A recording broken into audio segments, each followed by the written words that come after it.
दोस्तों नमस्कार, सभी का स्वागत है प्रवचन डिजिटल पर। मैं हूं आपके साथ विजय रावत। हमारे साथ बॉबी पंवार जी मौजूद हैं और इनको देखकर एक ही कहावत याद आती है कि सत्या परेशान हो सकता है, दुखी हो सकता है, लेकिन पराजित कभी नहीं होता। बॉबी पंवार ने वो साबित करके दिखाया है, क्योंकि बहुत ट्रोल इनको झेलने पड़े वीडियो और वीपीडियो वाले मुद्दे पर। लगातार आवाज़ उठा रहे थे। उत्तराखंड में पहले शख्स थे जो शुरू से ही आवाज़ उठा रहे थे कि इसमें कुछ धांधली है, और बहुत आलोचना भी इसके लिए झेलनी पड़ी। लोगों ने तरह तरह की बातें भी करी कि आप हर भर्ती में आ जाते हो, हर भर्ती में कहते हो धांधली है। लेकिन आज रिजल्ट सबके सामने है। एसटीएफ की जो रिपोर्ट आई है और कल जो लखनऊ के जो तार इसमें जुड़े हुए हैं, ये भी बड़ा अचरज करने वाला विषय। बॉबी भाई के पास लिए चलते हैं सीधा। बॉबी भाई, सबसे पहले तो बहुत स्वागत है आपका। और कुछ दिन पहले हमने इंटरव्यू भी किया था, उसमें बड़ा ट्रोल आपको लोग कर रहे थे, कह रहे थे कि बॉबी पंवार हर भर्ती में आ जाते हैं और हर भर्ती में कहते हैं धांधली हुई है। लेकिन आज रिजल्ट सबके सामने, तो कितनी बड़ी जीत मानते हैं अपनी खुद की ये? देखिए, ट्रोल करना एक अलग बात होगी। मेहनती छात्रों का भी सही था कि यार हमारा सिलेक्शन हुआ, हमारी मेहनत है, पर जो उनके पीछे काली भेड़ें घुस रही थी, दिक्कत उनसे थी। और बात ट्रोल करने की रही तो हो सकता है उन लोगों को ये अंदाज़ा ना हो कि उत्तराखंड में इस प्रकार का रैकेट चल रहा है। सबसे बड़ी बात यह है, आज अगर उनको ये सामने दिख गया है, ये साबित हो गया कि वास्तव में उत्तराखंड की भर्तियों में लगातार पिछले समय से कई भर्तियों में इस प्रकार के जो वो चल रहा है, भ्रष्टाचार चल रहा है, तो वो सबके सामने है। अब शायद ट्रोल इसलिए ना करें क्योंकि उन्हें पता नहीं होगा, मैं ये मानता हूँ। परंतु अब जैसे लखनऊ के तार है, तो लखनऊ के भी जो तार है जो अभी पकड़े गए हैं, वो मैं आप लोगों को बता देना चाहता हूँ और स्पष्ट रूप से बता देना चाहता हूँ। और आयोग के जो पदाधिकारी या कर्मचारी मुझे देख रहे हैं, वो ये भी सुन लें कि ये जो लखनऊ का जो तार जोड़ा है, ठीक है, लखनऊ का तार जुड़ना ठीक है और है भी, परंतु लखनऊ का जो तार जुड़ा है, जो गिरफ्तारी हुई है, बहुत छोटे मछली की है। इसमें जो तार है वो सीधे सीधे आयोग से और लखनऊ का तार था। हमारे पास डिटेल है उस चीज़ की, और बहुत जल्दी लोगों के सामने उजागर भी होगी वो चीज़। मैं बता रहा हूँ, हमारे पास उस चीज़ की डिटेल है कि लखनऊ के तार से कौन सा बड़ा तार और आयोग का कौन सा बड़ा तार, कौन कनेक्ट थे आपस में। ये छोटे छोटे तार तो जुड़े ही हैं, जो पीआरडी के जवान को फंसा रहे हैं या टेक्निकल डिपार्टमेंट 4th क्लास कर्मचारी को मतलब फंसा रहे हैं, मतलब आगे कर रहे हैं। वहाँ से भी एक उस बंदे को फंसा रहे जो वहाँ 21,000 रुपये लेकर जॉब कर रहा है। परंतु जो बड़े तार हैं कुछ ही दिनों में आपके सामने होंगे और बहुत जल्दी उसका खुलासा होगा। देखिए, बहुत बड़ा खुलासा करने जा रहे हैं। सीधा सीधा आयोग पर उंगली उठा रहे हैं कि आयोग वालों, अगर आपने धांधली करी होगी तो आप भी इसमें बच नहीं पाएंगे। बॉबी भाई, मेरी समझ में एक ये चीज़ नहीं आ रही है कि चलिए इसके तार आपने कहा है कि छोटी छोटी मछलियां इसमें हैं, और उन्होंने साबित भी किया है, जो पकड़ा भी गया है अभी, जो 36 लाख जिसने बोले थे कि 36 लाख उसको मिले थे। तो मेरी समझ में ये नहीं आ रहा, चलो उसने पेपर लीक कर भी दिया होगा, लेकिन पेपर कौन से शिफ्ट में कौन सा पेपर देना है ये तो आयोग डिसाइड करता है। उनको ये कैसे पता चला कि कौन सी शिफ्ट में कौन सा पेपर होने वाला है? ये जब मामला पूरा अंदर से जुड़ा हुआ होता है, ये तो बात मैं पहले भी कह चुका था, जब कुछ साबित नहीं हुआ था तब मैंने इस बात को कह दिया था कि आयोग तय करता है कि किस बच्चे को किस शिफ्ट में परीक्षा दिलवानी है। एक ही गांव से कई लोगों का सिलेक्शन और एक ही शिफ्ट के माध्यम से होना भी अपने आप में संदेह, बहुत बड़ा संदेह है। संदेह क्या, कई गांव हमने देखे हैं, पूरे ब्लॉक में या पूरे ज़िले में ऐसी वो नहीं होता कि पूरे ज़िले के एक ज़िले के लड़के एक उससे शिफ्ट से ही सिलेक्टेड हो जाए। वहाँ तो एक गांव के ही पूरे कैंडिडेट एक शिफ्ट से ही सिलेक्टेड हो गए। इसलिए हमने पहले आशंका जाहिर कर दी थी कि ऐसा हुआ है, और वास्तव में सबके सामने खुल के आया है। और मैं बता दूं कि जो ये पूरा मसला है, इसमें आज छोटे छोटे मछलियों को फंसाया जा रहा है। मैं आपको ये भी कहना चाहता हूँ, और जो दर्शक देख रहे हैं और जो भी लोग हमें सुन पा रहे हैं, मैं उन्हें ये भी कह दे रहा हूँ कि जैसे पश्चिम बंगाल में आजकल नोटों के बंडल मिल रहे हैं, बहुत जल्दी आपके सामने भी उत्तराखंड में नोटों के बंडल खुलने वाले हैं। कुछ नोटों के बंडल तो हमने देख भी लिए, 37 लाख रुपए। नहीं, 37 वो देखे, 36 आपने ये बोल दिए कि 36 लाख इनको मिले। परंतु मैं एक कहना चाहता हूँ, क्या जो वो 4th क्लास कर्मचारी उसे मानेंगे जो 21,000 रुपये की पगार लेकर प्रिंटिंग प्रेस में काम कर रहा है, क्या ये हो सकता है कि वहाँ तो बड़े गोपनीयता से काम होता होगा। जब पेपर की सील होती है, जब प्रिंटिंग होती है, तो उसे फ़ोन लेने की इजाज़त किसने दी कि तू वो फ़ोटो खींच वहाँ तो बिल्कुल चेकिंग होके जाना चाहिए अंदर। परंतु जब उसके ऊपर कोई बड़ा हाथ था, उन्होंने फ़ोन लेके अंदर उसे भेजा और बोला कि भाई हमें तीनों शिफ्टों के पेपर दे। और 36 लाख में, यहाँ तो टेंडर करोड़ों में जाते हैं, आप 36 लाख को क्या आंकलन करना चाहते हैं? हो सकता है कि उसको 36 लाख मिले हो, बाकी जो उससे ऊपर वाला जो तार है वो कुछ ही दिनों में खुलासा हो पाएगा सबके सामने, उस तार को कितने पैसे मिले होंगे। और सबसे बड़ी बात है कि उसने वहाँ से उत्तराखंड में किस तार को पेपर दिया था। कितना आशंका लग रही है आपको, कितने तकरीबन इसमें ब्लैक शिफ्ट निकलेगी? 916 पदों पे थी, कितने तकरीबन होंगे इसमें? देखिए, हम अपना आंकड़ा तो नहीं कह सकते। हमने हमेशा से ही शुरू से, जब आयोग के अध्यक्ष और सचिव ये कह रहे थे कि पारदर्शिता से हुई है, इसमें कुछ नहीं हुआ है, हमने तब से ही ये आंकलन कर दिया था कि कम से कम 350-400 लोग इसमें गलत तरीके से चयनित हुए हैं। 350-400 तो बहुत बड़ा आंकड़ा। ये हमने पहले कहा था कि 350-400 चयनित हुए हैं, परंतु तब आयोग के अध्यक्ष सचिव कहते थे कि नहीं, लगता है 4-5 ब्लैक शिप है, लगता है 30-40 ब्लैक शिप है। हमने तब ये कहा, साक्षात्कार किया था, तो अभी भी उनका यही कहना है कि 30-40 के आसपास उनका अंदाजा अभी भी है। नहीं, 30-40 का अंदाजा ठीक है, आप रकम तो देख ले कितनी अभी मिल गई है। 1 करोड़ तो अभी हो गया, 36-37 लगभग, तो 30-40 में कमाल हो गए उतना। उसके बाद ये मान के चलो कि अभी जो एसटीएफ से और उनसे जो उगला रहे हैं अंदर एसटीएफ टीम, तो वो कह रहे हैं कि लगभग 500 लोगों ने इस मतलब पेपर को लेकर वो किया है, 500 लोगों ने इस पेपर को पढ़ा है, लगभग ये रिपोर्ट आई थी। 500 लोग, तो मतलब बहुत बड़ी एक, शायद उत्तराखंड के इतिहास में इससे बड़ी कोई धांधली नहीं हो सकती, वो भी उन बच्चों के साथ जो दिन रात मेहनत करते हैं। 500 का आंकड़ा वाकई में बहुत बड़ा चौंकाने वाला आंकड़ा है। 916 पदों की भर्ती होती है और 500 अगर निकल के आते हैं तो वाकई में ये बहुत बड़ा चौंकाने वाला ये आंकड़ा होगा। बिल्कुल चौंकाने वाला होगा। और इससे पूर्व जो परीक्षाएँ हुई है उसमें तार ऐसे अब जुड़ रहे हैं कि सचिवालय रक्षक की परीक्षा हुई, मात्र 33 या 35 पदों के लिए परीक्षा हुई थी। उस परीक्षा को तो बकस देते, उस परीक्षा में भी बहुत बड़ी मात्रा में घोटाला हुआ है, उस परीक्षा में भी पेपर बेचा गया है। और उस परीक्षा में पेपर बेचा गया है, आज उनमें से एक साथी जेल के अंदर बंद है, उन्होंने ने इस पेपर को बेचा था। ये मैं दावा के साथ कहता हूँ और रिकॉर्ड में भी निकल के अच्छा बॉबी भाई, एक चीज़ मैं भी समझना चाहता हूँ कि चलो वीडियो और वीपीडीओ भर्ती मामले में कुछ लोग पकड़े भी गए, इससे पहले जो फॉरेस्ट गार्ड की भर्ती हुई थी उसमें भी कुछ लोग पकड़े गए थे, तो केवल हम ये मान के चलें कि दोनों भर्तियाँ में घपला हुआ है कि बाकी और इसमें जितने भी एग्ज़ाम होते हैं, क्योंकि कनिक सहायक का एग्ज़ाम हुआ है, सहायक लेखाकार का एग्ज़ाम हुआ है, इसके अलावा तमाम जो एग्ज़ाम हुए हैं, आशंका बैठती है कि उनमें भी घपले हुए होंगे? निश्चित रूप से हुआ होगा, क्योंकि ये जो प्रिंटिंग आपके पास इस प्रकार की मतलब अपडेट एक तो मैंने बता दिया, सचिवालय रक्षक में ऐसा है कि जिसने पेपर पढ़वाया वो आज अंदर है, तो उसमें भी पढ़वाया होगा, हमें पता है पढ़वाया है, आपके सामने रखेंगे कुछ दिनों में। और इससे पहले फिर कोर्ट का paper, high court group C का देखिए, जो इसमें एक और कैंडिडेट पकड़े गए हैं वो हाई कोर्ट ग्रुप सी में लगा था, तो वो वहाँ भी चयन गलत तरीके से हुआ, अपनी रिकवरी करने के चक्कर में आज जेल के अंदर है, वो भी बाहर हो गया।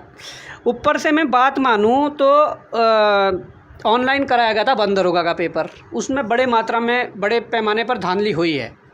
अब ये बात अलग है कि आयोग ने कभी उस प्रक्रिया को रोककर उसकी जांच करने की कोशिश नहीं की है, जैसा कि आज तक होता आ रहा है, कभी नहीं। इसका भी यही हाल था, अगर नहीं करते तो कुछ नहीं होना था, विभाग भ्रष्टाचारियों से या ब्लैक शिप से भर जाते, परंतु आज अगर मामला खुला है तो सबके सामने, यही हाल उसमें भी है। क्योंकि वहाँ पर क्या है, वहाँ जो एग्ज़ाम कंट्रोलर है उसके अंडर में वो ऑनलाइन एग्ज़ाम नहीं था, यहाँ पर अंडर में था तो सीधे सेक्रेटरी के थे या हमारे प्रेसिडेंट जो है उनके अंडर में थे। तब अब वहाँ पर ये देखना होगा कि उसमें इतनी बड़ी व्यापक धांधली होने के बाद कौन सीधे डायरेक्ट जुड़ा हुआ है। ऑफलाइन में हम मान सकते हैं कि एग्ज़ाम कंट्रोलर का हाथ हो या फिर जो तार हम बता रहे हैं वो तार हो, परंतु ऑनलाइन एग्ज़ाम में एग्ज़ाम कंट्रोल का कोई हाथ नहीं था। सीधा इन्वॉल्व अगर होंगे तो पदाधिकारी होंगे, आयोग के बड़े पदाधिकारी, तो ये भी स्थिति साफ हो जाएगी कुछ ही दिनों में। इसमें बस थोड़ा सब्र रखने की ज़रूरत है सभी को। और बाकी मैं कहना चाहूँगा कि अभी तक तो 10% जांच भी नहीं हुई। बड़े बड़े माफिया, बड़े बड़े सरगना जो है वह भी बिल्कुल गायब हैं। ऐसा तो नहीं है, क्योंकि कई लोग इस बात की आशंका भी लगा रहे हैं कि इन्होंने कुछ लोग पकड़ दिए और भर्ती खूब सरकार ने वाहवाही भी इसमें कहा कि आपने इतना अच्छा काम किया है, 2 ही दिन में एफआईआर करी और कर दिए। तो कुछ लोग को जो बड़े सरगना हैं, जिनका नाम पार्टी से भी जुड़ा हुआ है, उनको कहीं ना कहीं बचाने की भी कोशिश कर रही है। इस प्रकार का ये गेम प्लान एक किया हुआ है, ये हो सकता है क्या? देखिए, बचाया गया, आज तक भी बचाया गया। भाई आप ये देख लीजिए, फॉरेस्ट गार्ड की 1218 पदों के लिए भर्ती हुई, इतना बड़ा घोटाला हुआ, उसको जैसे तैसे दबाने की कोशिश की, लीपापोती करने की कोशिश की गई, उसमें लास्ट में नकल का मामला दे करके बाकी गोलमोल करके कर दिया। उसमें नामजद आरोपी है, कहीं जो नामजद आरोपी है, पार्टी से जुड़े व्यक्ति है, इन संस्थानों से जुड़े हुए व्यक्ति हैं, और बहुत से उसमें ऐसे हैं कि आप अगर किसी गवर्नमेंट एम्प्लॉय है, उनकी गिरफ्तारियां हुई, गैंगस्टर एक्ट लगा हुआ है, आपने कुछ दिन तक उन्हें पद से बाहर रखा और अब बहाल कर दिया। आप देख सकते हैं उन लोगों को अगर आपने फिर अंदर भेजा है, कुछ आयोग के भी लोग हैं, दूसरे यूकेपीएससी के लोग हैं, जिन नामजद थे, गैंगस्टर लगा था, आज वो भी अंदर है, अंदर वो आज फिर से भ्रष्टाचार नहीं करेंगे तो क्या करेंगे। उसके बाद एक सहायक कृषि अधिकारी पकड़ा गया था, वो भी आज नौकरी कर रहे हैं। उसके बाद जिन पे गैंगस्टर था उनके कोचिंग चल रहे हैं, तो कोचिंग चल रहे हैं, तो आज भी वो खरीद फरोख्त नहीं कर रहे होंगे तो क्या कर रहे होंगे। ये कानून क्यों नहीं है उत्तराखंड में कि जो गलत काम कर रहे हैं और जो युवाओं के भविष्य के साथ खिलवाड़ कर रहे हैं, उन पे कम से कम उस काम पर तो आजीवन प्रतिबंध लगे जिस काम में वो दोषी पाया गया है। अब क्या डिमांड रहेगी? ये जो भर्ती है उसे कैंसिल करवाएंगे? क्योंकि कई बच्चे लगातार मैसेज कर रहे हैं कि भाई उनकी क्या गलती है, उन्होंने तो मेहनत से किया है। मान लीजिए आपने 500 का आंकड़ा बताया है, लेकिन 416 तो फिर भी छूट जाते हैं।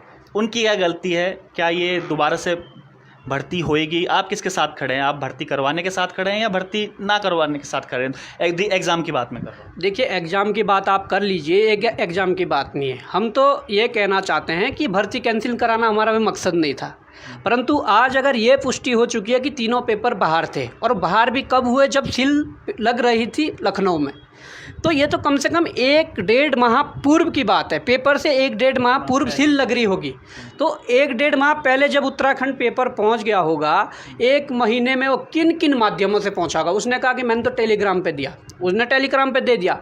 उसके बाद किस किस माध्यम से अनेकों जगह वो पेपर पहुंचा, ये आंकलन करना नामुमकिन है। और इस स्थिति में जो शर्तें होती है, जो नियम होते हैं, वो यही है कि री एग्ज़ाम ही एक ऑप्शन बचता है। री एग्ज़ाम तो होगा इसका, परंतु यहाँ तक हमारी लड़ाई नहीं है। सबसे बड़ी बात यह है, यहाँ तक लड़ाई नहीं है।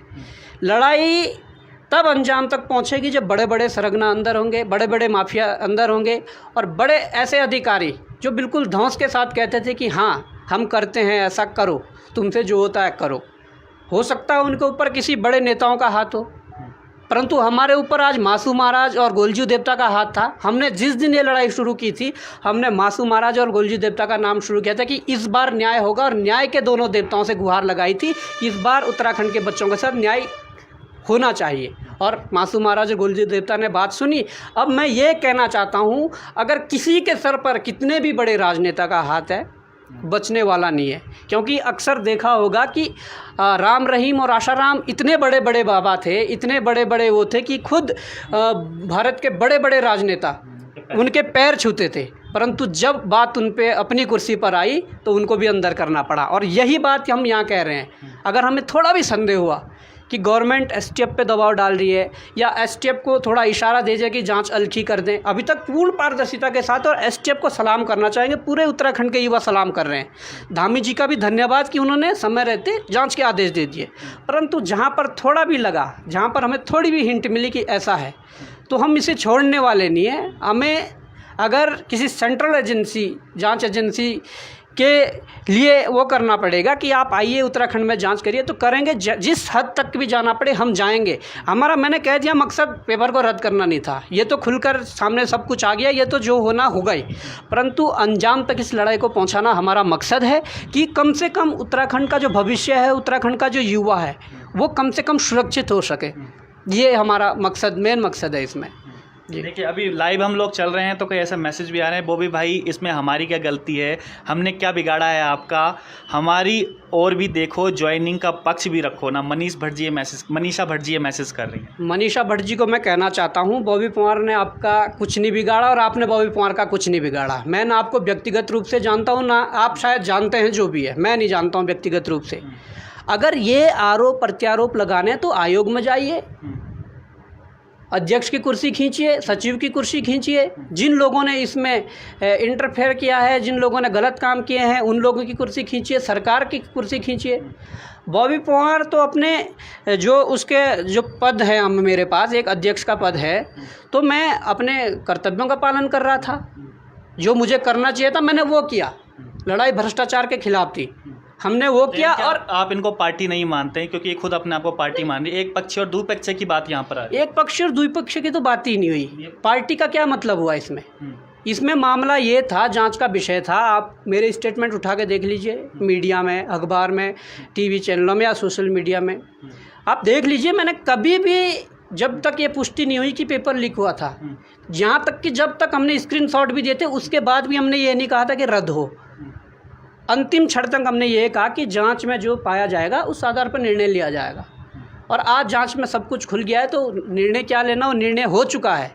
परंतु मैं तो ये कहना चाहता हूँ, अभी भी कुछ लोग चाह रहे हैं कि अंतिम रिपोर्ट आए। अंतिम रिपोर्ट में कितना समय लग जाता है ये किसी को पता नहीं है। ये ना तो आयोग को पता है, ना हमें पता है, ना चयनित अभ्यर्थियों को पता है, ना एसटीएफ को पता है। और नतीजे क्या होंगे इसके सबको पता है कि तीनों पालियों का पेपर 1-1.5 महीने पहले लीक था। तो नतीजा ये होगा कि रद्द होना है, पुनर्परीक्षा करवानी। इसलिए मैं कहना चाहता हूँ कि बिल्कुल समय रहते हुए आप 30 दिन 60 दिन के अंदर इस परीक्षा को दोबारा पारदर्शिता के साथ करवाया। आयोग में जो बैठे अधिकारी हैं उनकी भी हमारे पास एक लिस्ट है, और भी कर्मचारी हैं अंदर जो जिनकी संलिप्तता इसमें दर्शाई जा रही है या जिनकी संलिप्तता पे शंका है। उन लोगों को भी वहाँ से हटाकर उनके खिलाफ जांच बिठाकर वहाँ पर किसी ईमानदार व्यक्तियों को बिठाकर ये परीक्षा दोबारा बिल्कुल पारदर्शिता के साथ संपन्न करवानी चाहिए। जी। कितने समय में तकरीबन? 30 दिन 60 दिन में। जब हिमाचल 15 दिन में करवा सकता तो आप इससे 3 गुना 4 गुना टाइम ले लीजिए, है ना। तो आपकी डिमांड है? बिल्कुल हमारी ये डिमांड है, पर इनके खिलाफ भी एक्शन होना चाहिए, इनकी जाँच भी होनी चाहिए, संपत्तियों की जाँच होनी चाहिए। जिन लोगों के करोड़ों के मकान बन रहे हैं ना, उनकी भी जांच होनी चाहिए। चलिए, भर्ती, ये वीडियो और वीपीडी भर्ती से अगर हम अलग हट के बात करें तो आपका कहना है कि अन्य भर्तियों में भी धांधली हुई है, ऐसा आप आरोप लगा रहे हैं। हो सकती है, ऐसा आपको कुछ इनपुट वगैरह मिला है, तो इसके बाद अब अन्य भर्तियों पर भी आपका शिकंजा रहेगा कि इनकी भी जाँच कराई जाए, इनके खिलाफ भी आवाज़ उठाएंगे? देखिए, जिन भर्तियों पर डाउट है उन भर्तियों की जाँच तो करवानी है और होनी भी चाहिए, क्योंकि गलत तरीके से जो व्यक्ति अंदर जाएंगे वो सिस्टम के लिए भी ठीक नहीं है और हमारे उत्तराखंड के लिए भी ठीक नहीं है। उन भर्तियों की तो जांच होगी, और कुछ भर्तियां तो ऐसी है जिनमें साफ साफ अब जाहिर हो गया कि वो पेपर बाहर आए थे। तकरीबन कितनी भर्तियां हैं ऐसी और कौन कौन सी भर्तियां हैं? आप देख सकते हैं, मैंने सचिवालय रक्षक का नाम लिया, उसका पेपर बाहर था। हाई कोर्ट का पेपर भी भारी था लगभग। वन दरोगा में काफ़ी अनियमितताएं हुई है, काफ़ी बढ़ चढ़ के भ्रष्टाचार उसमें हुआ है, उसकी भी वो भी जांच का विषय है। बाकी वीडियो वीपीडी तो है ही। और उसके बाद आप देख सकते हैं कि और अगर अभी वीपीडी पिछली परीक्षा हुई थी 2016 और 18 वाली, तो उसमें भी जांच के आदेश हो गए हैं, ऐसा नहीं है।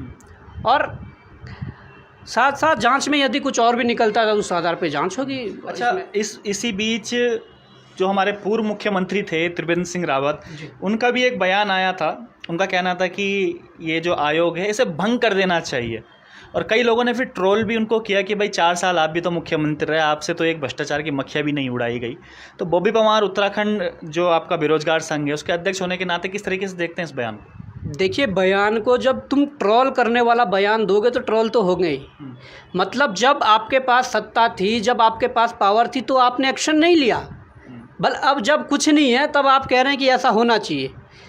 जिस पे करने की क्षमता होती है वो करके दिखाता है। उन्हें करना चाहिए था उस समय। उनके कार्यकाल के दौरान बहुत बड़ा भ्रष्टाचार हुआ फॉरेस्ट गार्ड में, उसमें तो लिपापोती करने में लगे रहे, पैसा ना डूबे, इसलिए 10 मार्च को उन्होंने इस्तीफा दिया। और 3 बजे इस्तीफा देते हैं, 7 बजे रिजल्ट जारी कर देते हैं। मतलब अपने लोग पूरे बचाने थे, पैसा भी बचाना था। मैं वही तो कह रहा हूँ, अगर डूब जाते पैसे तो देने वाले आगे रुकते, परंतु जिनका पैसा नहीं डूबे वो तो आज कर रहे हैं, मज़े से जॉब कर रहे हैं। कुछ उनका लीपापोती करके कुछ लोगों को बाहर निकाल दिया, उनको भी आज ज्वाइनिंग की उस पर रखा हुआ है, ज्वाइनिंग दे रहे हैं कुछ लोगों को, तो क्या ये सही थोड़ी है? तो इसकी भी जांच खुलवाओगे दोबारा? बिल्कुल, इसकी तो जांच होनी है, इसकी जांच होनी है वन आरक्षी की। इसमें बहुत गलत तरीके से वो हुआ है, और ये भी जांच होगी कि मुख्यमंत्री ने किन किन आरोपियों को बचाने की कोशिश की। नामजद आरोपियों को बचाने की कोशिश की, कुछ नामजद आरोपी जेलों के अंदर कुछ दिन तक बंद रहे, परंतु कुछ नामजद आरोपियों को भारी भार से जमानत दी गई। तो ये भी जांच होगी कि त्रिवेंद्र रावत जी ने ऐसा क्यों किया कि कुछ लोगों को बचाने की कोशिश की। इस पे पूरा फोकस रहेगा। ये एकमात्र परीक्षा ऐसी नहीं है कि हमारा फोकस इस पे था, हमारा फोकस सिस्टम को सुधारने में है।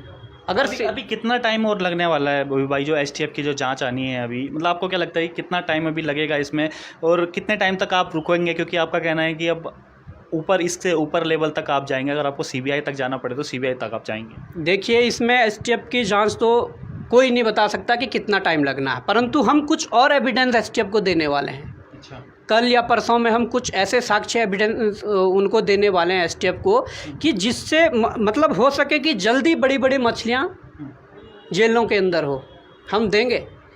ये हमारे पास कुछ बाहर से जो आए हैं एविडेंस, और उस आधार पे अगर एसटीएफ जांच करेगी तो बहुत जल्दी बड़े बड़े माफिया, बड़े बड़े सरगना जेलों के अंदर होंगे, और बड़े बड़े अधिकारी जो आपको पाक साफ, अपने आप को पाक साफ बताते हैं और एक दूसरे की तारीफ़ करते हैं कि वो ईमानदार है, दूसरा दूसरे की तारीफ़ करता है वो ईमानदार है, ऐसे लोग जेलों के अंदर होंगे, इनके खिलाफ जांच बैठेगी। वैसे जो आप सीधा तौर पे बता रहे हैं कि जांच बैठेगी और जेलों के अंदर होंगे, और 500 भर्तियों, 500 धांधली का आपने जिक्र, यही तकरीबन इतना हो सकता है। तो साथ ये मेरा स्टेटमेंट नहीं है 500, ये ईटीवी उत्तराखंड ने छापा था कि नहीं, ये एसटीएफ के अनुसार और जांच रिपोर्ट के अनुसार ये ईटीवी उत्तराखंड भारत ने छापा था कि लगभग 500 लोगों तक ये पेपर पहुंचा है।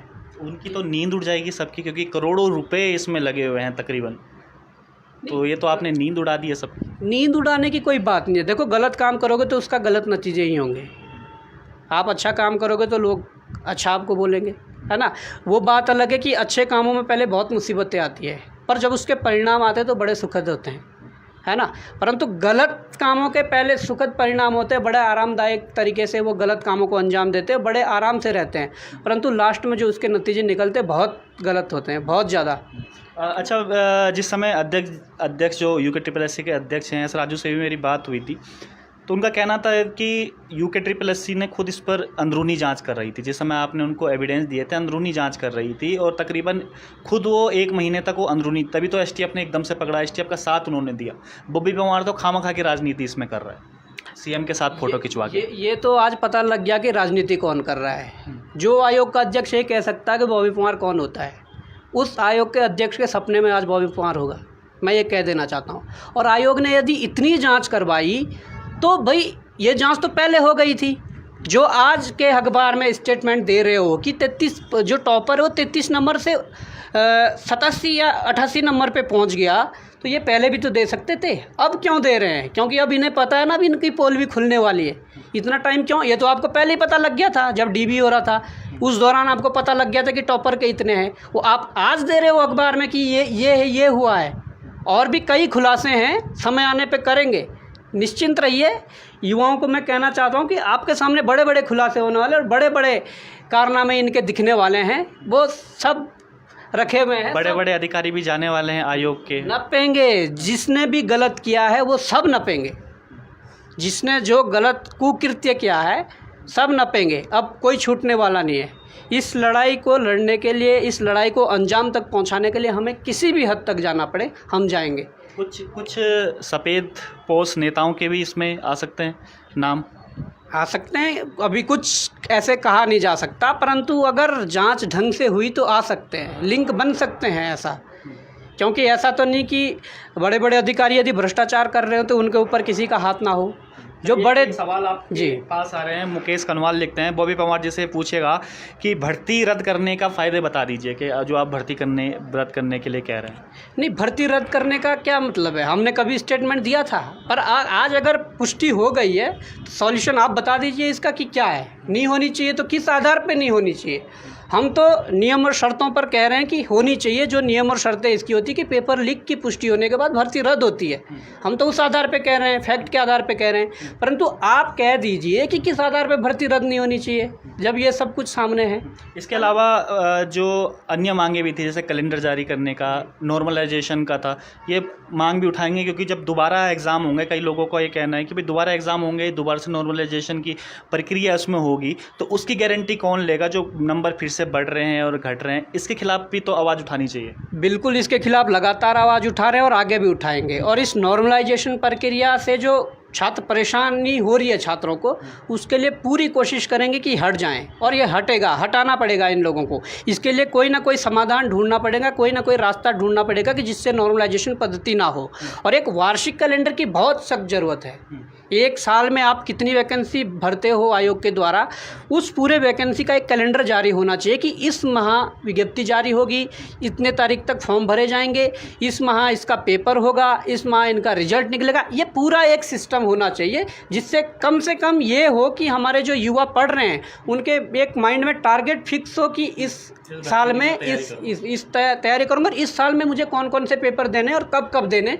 ये बड़ा मतलब एक महत्वपूर्ण बिंदु है। इस पर बहुत ज़्यादा, लेकिन एग्ज़ाम में भी तो बहुत ज़्यादा लेट हो जाता है, उसके बारे में भी कुछ सोचा है कि इस पे भी आवाज़ उठाएंगे? क्योंकि अभी अगर डेट आ भी जाती है, विज्ञप्ति निकल भी जाती है, तो उसके बाद पता चलता है हमें 2-2, 3-3 साल हो जाते हैं। वही तो हम कह रहे हैं कि वार्षिक कैलेंडर हो। अगर विज्ञप्ति निकलती है तो विज्ञप्ति निकलते समय उसमें फिक्स हो कि इस समय विज्ञप्ति निकलेगी, इस माह परीक्षा होगी, इस माह उसका परिणाम जारी होगा, इस माह ज्वाइनिंग होगी। ये सब चीज़ें विज्ञप्ति के साथ निकलनी चाहिए। इसी का नाम हम वार्षिक कैलेंडर कह रहे हैं, और ये होना भी चाहिए। इससे समय बचेगा युवाओं का, और कम से कम एक टारगेट रहेगा लोगों का कि हाँ भाई इस साल मुझे इतने पेपर देने हैं। मुख्यमंत्री, जो पूर्व मुख्यमंत्री त्रिवेंद्र सिंह रावत, उन्होंने आयोग भंग करने की मांग भी उठाई थी कि आयोग भंग होना चाहिए। उसके बारे में आपका क्या कहना है कि जितने लगातार जो एग्ज़ाम इस तरीके से धांधली जो हो रही है, जो आरोप आप लगा रहे हैं, तो उसमें भंग होना चाहिए कि नहीं होना चाहिए? आपकी अपनी क्या प्रतिक्रिया है इसमें? बिल्कुल भंग होना चाहिए आयोग। वहाँ पर नए सारे पदाधिकारियों को बिठाना चाहिए। आयोग में आप देख सकते हैं कि कितने बार आरोप लगे हैं। ये तो अब मैं क्या बताऊं, इनका तो खुद इतने शर्म होनी चाहिए या नैतिकता के आधार पर त्यागपत्र देना चाहिए कि इनके कार्यकाल के दौरान इतनी गड़बड़ियां सामने आई है। लेकिन उनका तो कहना है कि हमने जो गड़बड़ी आई, हमने तो खुद उसकी एफआईआर दर्ज करवाई, हमने तो खुद उस पर जाँच में सहयोग करा, और आज देखिए रिजल्ट सबके सामने। उनका कहना तो ये है। वो तो जब जाँच आगे बढ़ेगी तो सबको पता लग जाएगा कि क्या हुआ और कौन कौन लिप्त है, किन किन के लिंक बन रहे हैं। जो बड़े सरगना है ना, उनसे सब साफ और सब हो जाएगा। बॉबी पवार मतलब फिलहाल पीछा नहीं छोड़ने वाले इनका? बॉबी पवार पीछा छोड़ने वाले नहीं, हमने सिस्टम सुधारने के लिए मुहिम चलाई है। अब इसमें क्या क्या हमें सीढ़ियाँ चढ़ने पड़ रही है, क्या क्या सीढ़ियाँ उतरने पड़ रही है, वो चीज़ें जो भी रास्ते में आएगा, मतलब ये मुसीबतें वगैरह सबको पार करके अंजाम तक पहुंचाना है। मेन मकसद तो यही है। अच्छा, जो वर्ग खफा है उसे कैसे मनाएंगे? क्योंकि काफ़ी जो बच्चे हैं वो खफा भी हैं कि यार बॉबी भाई मेहनत करे हुए जो हैं वो उनका परिणाम नहीं निकल पा रहे, वो उनके बारे में बात तक भी नहीं करते। उनके बारे में तो कुछ सोचिए ना, उनको कम से कम हो जाए कि यार चलो बॉबी जी ने बोला है तो कम से कम अब हम इस बारे में सोचेंगे। उनके बारे में तो थोड़ा सोचिए। वो कहते हैं कि हमेशा एक पक्षीय बोलते रहते हैं। एक पक्षीय तो हमने कभी बोला नहीं है, परंतु लोगों को लगता है, लोगों की मेंटेलिटी ये बन गई है कि एक पक्षीय बोलते हैं। हमने जो भी बोला हमेशा मतलब लोगों के हित में इसलिए बोला है, प्रदेश का हित उसमें है, भ्रष्टाचार के खिलाफ बोला है। अब लोगों को उसमें कई लोगों को दिक्कतें यदि होती है, समझ सकता हूँ, कई लोग तो बिल्कुल है मतलब उस स्थिति में है कि आगे पढ़ाई कर पाना या ये चीज़ें भी होती है ना। परंतु मैं उन्हें ये कहना, अगर वो वास्तव में पढ़ने वाले हैं तो अगर ये 916 फेयर हो गई ना, तो आप जो अभी रैंक है उससे अच्छी रैंक में आओगे, क्योंकि इसमें ऐसे ऐसे लोग हैं, इस ऐसे ऐसे लोगों को भरा है और टॉप रैंकों पे। बताओ ना आप। अच्छा जी, अच्छा, आप लगातार आवाज़ उठा रहे हैं और करोड़ों के खुलासे अगर होंगे इसमें, तो उसका एक हाथ होगा सबसे बड़ा, वो है बॉबी पवार। तो कुछ धमकियां वगैरह भी आ रही हैं आपको? क्योंकि कई लोग कह रहे हैं कि बॉबी भाई को सिक्योरिटी दो, इस तरीके की बातें कर रहे हैं कि अब बॉबी भाई का कई लोग प्रहार कर सकते हैं, इंटेंसली उनको नुकसान पहुंचा सकते हैं। देखिए, बीच में जब प्रकरण चल रहा था तो कई लोगों ने धमकियां देने की कोशिश की थी बीच में कि ऐसा कर देंगे वैसा कर देंगे। मैंने बीच में आपके चैनल के माध्यम से उसका उजागर भी किया था कि कई लोग गोली मारने की धमकी तक दे रहे हैं, परंतु हम इन धमकियों से डरने वाले नहीं हैं। ये उत्तराखंड किसी के बाप की जागीर नहीं है। हम उत्तराखंड के बेटे हैं और उत्तराखंड के लिए लड़ेंगे, और जिस भी स्थिति तक लड़ना पड़े, जिस भी परिस्थिति में लड़ना पड़े, हम लड़ेंगे। आप जो इस तरह की धमकियां हैं उससे डरने वाले तो हम हैं नहीं, परंतु हाँ, हो सकता है कि कई लोग करें, ये कोशिशें करें, हो सकता है, क्योंकि करेंगे, जिनके करोड़ों डूब रहे करेंगे कोशिशें, पर उस चीज़ की परवाह नहीं है। इस चीज़ को सरकार को भी देखना चाहिए, हमारे प्रशासन शासन को देखना चाहिए कि हाँ, वास्तव में अगर इतने बड़े बड़े खुलासे हो रहे हैं तो कम से कम कुछ सुरक्षा के इंतजाम किए जाएं। इस प्रकार की चीज़ें शासन प्रशासन द्वारा पूरा उत्तराखंड का युवा आपके साथ हैं और पूरे उत्तराखंड का जो युवा है आपको अपना एक आदर्श मानता है, अपना एक हीरो मानता है। मैं पर्वतजन में भी हमने एक खबर चलाई थी, तो उनको क्या कुछ संदेश देना चाहेंगे जाते जाते? देखिए, मैं तो यही संदेश देना चाहूँगा कि आप अपनी अच्छे से तैयारी करें, और हम आपको शुभकामनाएं देते हैं कि आपका अच्छे जगह सिलेक्शन हो।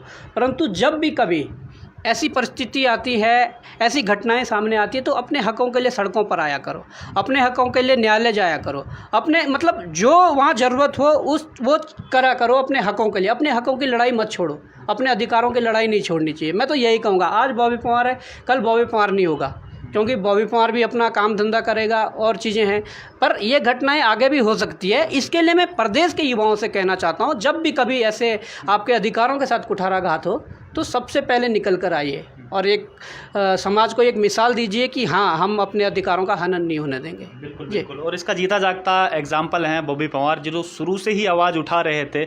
आपने देखा भी होगा कि वो पहले शख्स थे उत्तराखंड में जो कह रहे थे इस भर्ती में धांधली हुई, और धीरे धीरे देर लगी सवेर लगी, कई धमकियाँ भी आईं। उसके बाद कई लोगों ने इनको आलोचना भी इनकी करी, लेकिन आज उसका परिणाम सभी के सामने है। तो बॉबी पंवार जी का साफ कहना है कि भाई अपने हक हकूक़ के लिए लड़ना चाहिए। जितने भी आज युवा हैं और जिन्होंने एग्ज़ाम निकाल दिया है, वो भी उम्मीद ना छोड़ें। अगर आप वाकई में एग्ज़ाम निकालने वाले हैं तो दोबारा से इसकी तैयारी ज़रूर कीजिएगा, क्योंकि इसमें जिस प्रकार की धांधली हुई है तो ज़्यादातर चांसेस ये हैं कि ये भर्ती कैंसिल ज़रूर होगी। तो आज के लिए इतना ही। आप देख रहे थे आपका अपना पर्वतजन डिजिटल।